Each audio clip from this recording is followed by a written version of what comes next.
नमस्कार महाराष्ट्रला जाणून घेऊया 26 जुलै 2026 रोजीचा महाराष्ट्रातील सविस्तर हवामान अंदाज. मुंबई, ठाणे, पालघर, रायगड, रत्नागिरी आणि सिंधुदुर्ग जिल्ह्यांमध्ये दिवसभर ढगाळ वातावरण राहून मध्यम ते जोरदार पावसाची शक्यता आहे. पुणे, सातारा, सांगली, कोल्हापूर आणि सोलापूर जिल्ह्यांमध्ये हलका ते मध्यम पाऊस पडण्याची शक्यता आहे.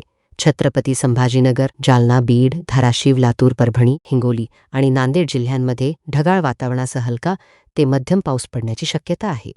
नागपूर, वर्धा, चंद्रपूर, गडचिरोली, भंडारा, गोंदिया, अमरावती, अकोला, बुलढाणा, वाशिम आणि यवतमाळ जिल्ह्यांमध्ये मध्यम स्वरूपाचा पाऊस पडू शकतो.